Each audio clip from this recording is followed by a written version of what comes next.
Bismillah. Assalamualaikum warahmatullahi wabarakatuh. Alhamdulillahilladzi arsala rasulahu bil huda wa dinil haq liyudhhirahu 'ala dini kullihi wa kafa billahi syahida. Wala haula wala quwwata illa billah. Amma ba'du. Kaifa halukum anak-anak kelas 7 sekalian?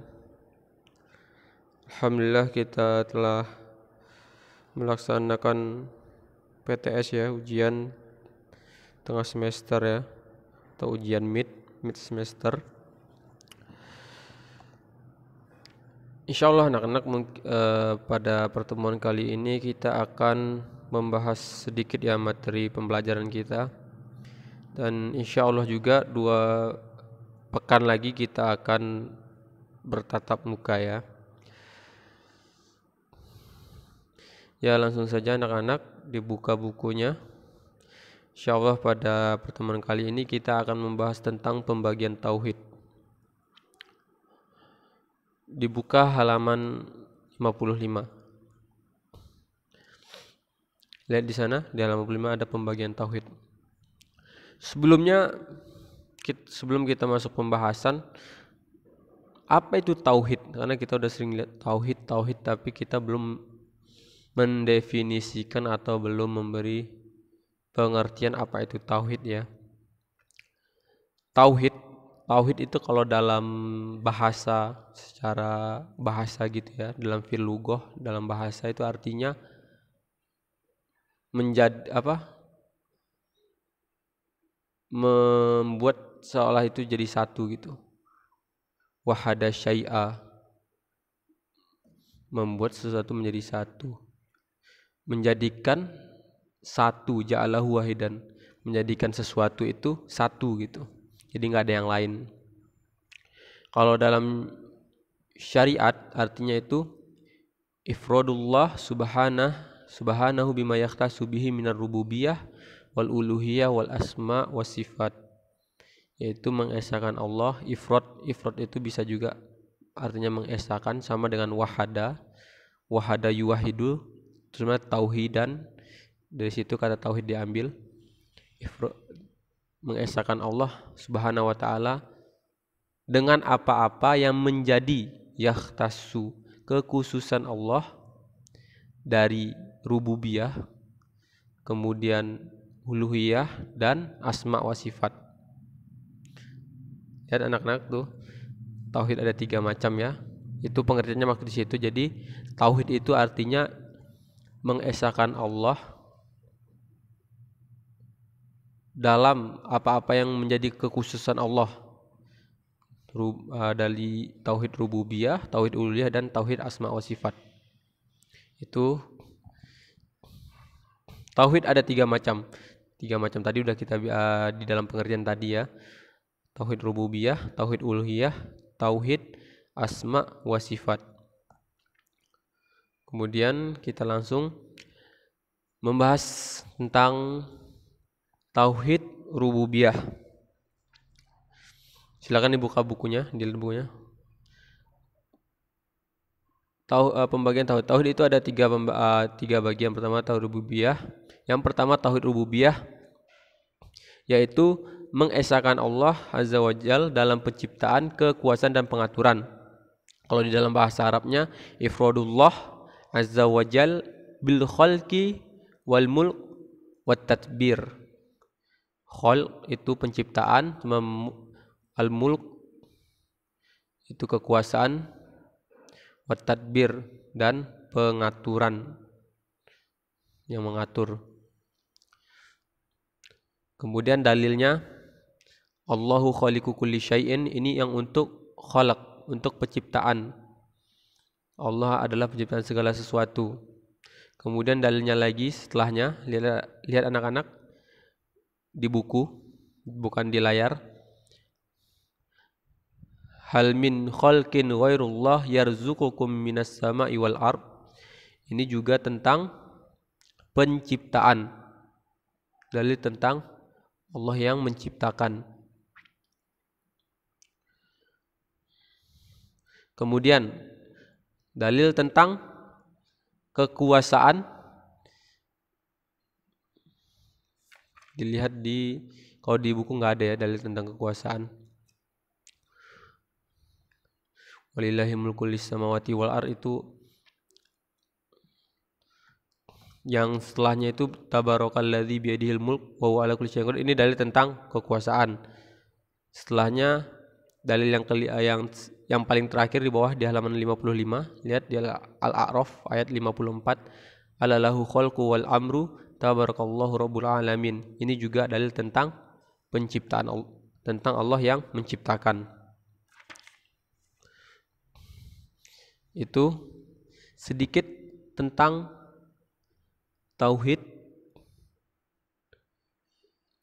rububiyah ya. Jadi intinya tauhid rububiyah itu kita mengesahkan Allah dalam penciptaan, dalam kekuasaan, dan dalam pengaturan. Jadi segala sesuatu itu diciptakan oleh Allah Subhanahu wa taala. Sedangkan manusia bukan menciptakan, lebih memodifikasi ya. Contoh mobil itu asalnya dari mana? Mobil itu dari besi. Ya, manusia nggak bisa nyiptain besi, tapi mobil itu dari besi. Jadi manusia hanya membentuk ya, bukan menciptakan. Lebih ke mengubah bentuknya, inovasi bentuk. Misalnya HP itu komponennya dari apa saja? Sebelumnya dari besi, dari kabel, segala macam itu awalnya semua dari biji-bijian ya, dari mineral. Itu sedikit tentang tauhid rububiyah. Insyaallah mungkin pada selanjutnya kita akan bertatap muka, mungkin lebih detailnya kita jelaskan di kelas ya anak-anak. Kemudian kita baca sedikit di layar. Satu, tauhid rububiyah mengesahkan Allah dalam penciptaan, kekuasaan, dan pengaturan. Dalilnya adalah Allahu khaliqu kulli syai'in, sama. Kemudian tabarakalladzi biyadihil mulku wa huwa ala kulli syai'in qadir. Kemudian kita lanjutkan. Yang kedua yaitu tauhid uluhiyah. Apa itu tauhid uluhiyah? Tauhid uluhiyah itu mengesahkan Allah, tauhidul ibadah bi'tibarin. Maksudnya itu apa ya? Mengesahkan Allah dalam ibadah dengan kata lain agar manusia tidak menyekutukan Allah dengan seorang pun, baik dengan menyembah atau mendekatkan diri kepadanya sebagaimana ia menyembah dan mendekatkan diri kepada Allah. Maksudnya itu kita hanya menyembah kepada Allah dan tidak disekutukan. Contohnya orang yang menyembah Allah tapi juga menyembah selain Allah. Contoh bertabaruk kepada kuburan, mencari berkah ke kuburan. Ada juga yang memberi sesajen kepada pohon, kepada batu. Ini adalah salah satu kesyirikan di tauhid uluhiyah. Jadi mereka seperti orang kafir Quraisy. Orang kafir Quraisy itu mereka meyakini tauhid rububiyah tapi tidak melakukan tauhid uluhiyah. Sebagaimana mereka itu mengetahui bahwa Allah itu yang menciptakan, tapi mereka menyekutukan Allah dalam tauhid uluhiyah.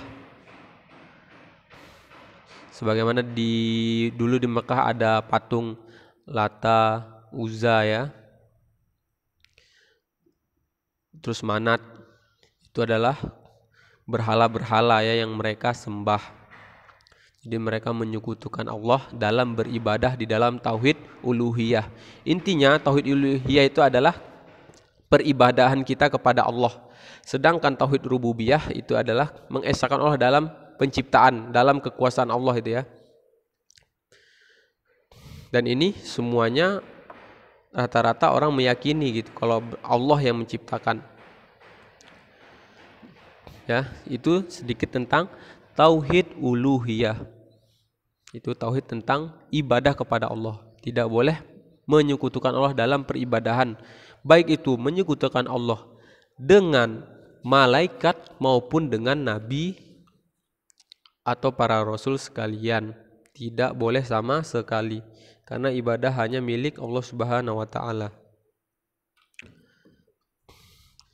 Itu sedikit tentang tauhid uluhiyah. Kemudian anak-anak, selanjutnya itu tauhid asma wa sifat. Tauhid asma wa sifat yaitu ifradullah azza wa jal bima lahu minal asma wa sifat. Mengesahkan Allah Subhanahu wa taala dalam sifat-sifat yang ada kepada Allah Subhanahu wa taala. Contoh, ada sifat yang dimiliki oleh kekhususan hanya Allah Subhanahu wa taala, dan ada juga sifat yang sama dengan kita tapi tidak bisa disamakan juga. Misal, kita mendengar, Allah juga mendengar, tapi pendengaran kita dengan Allah itu berbeda. Jadi kita tidak bisa membayangkan ya. Jadi kita hanya cukup meyakini Allah itu mendengar, sudah cukup sampai di situ saja. Kita meyakini bahwa Allahu Samiul Alim. Allah Maha mendengar dan Maha mengetahui. Kita mungkin pendengaran kita terbatas ya, sedangkan Allah itu mencakup seluruh makhluknya. Pendengaran kita dan pendengaran Allah itu berbeda. Samiul Alim, Allah Maha mengetahui. Kita juga mengetahui, tapi tidak seperti pengetahuan Allah Subhanahu wa taala. Allah itu maha ya, maha itu segala-galanya. Itu tentang sifat.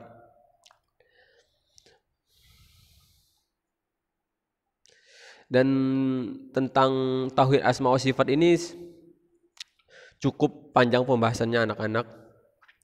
Dan itu terbagi dua ya, antara ada namanya isbat penetapan dan nafi mumathilah gitu ya. Itu agak pembahasannya agak panjang. Mungkin insyaallah kalau ada waktu lebih enak bertatap muka, jadi bisa ada tanya jawab. Mungkin cukup segini ya, cukup secara singkat dulu Ustadz jelaskan. Kita baca dulu ya. Tauhid asma wa sifat itu mengesahkan Allah sesuai dengan nama dan sifat yang Dia sandangkan sendiri kepada dirinya. Maksudnya Allah yang menyandangkan sifat itu sendiri kepada diri Allah Subhanahu wa taala dalam kitabnya atau melalui lisan Rasulnya Muhammad sallallahu alaihi wasallam. Dari tauhid asma wa sifat, huwallazi la ilaha illahu al-malikul quddus salamul mu'minul muhaiminul azizul jabbarul mutakabbir subhanallahi amma yusyrikun. Dialah Allah yang tiada Rabb yang berhak disembah kecuali Allah, Raja yang maha suci. Di dunia juga ada raja, tapi Allah itu Raja yang maha suci, Raja di raja ya, yang maha sejahtera, yang mengaruniakan keamanan, yang maha memelihara, yang maha perkasa, yang maha kuasa, yang memiliki segala keagungan. Maha suci Allah dari apa yang mereka persekutukan. Subhanallahi amma yusyrikun. Itu sedikit tentang tauhid asma wa sifat. Jadi tauhid asma wa sifat itu adalah kita mengesahkan Allah dalam nama dan sifatnya. Dari di dalam nama itu ada sifat. Contohnya nama Allah ada Ar-Rahman, Maha Pengasih. Berarti sifat Allah juga Ar-Rahman. Sifat Allah juga Maha Pengasih. Bukan cuma hanya sekedar nama. Mungkin ada nama orang Rahman tapi dia tidak pengasih. Ar-Rahman, Ar-Rahim. Dan Ar-Rahman itu kekhususan untuk Allah Subhanahu wa taala. Misalnya ada nama orang siapa?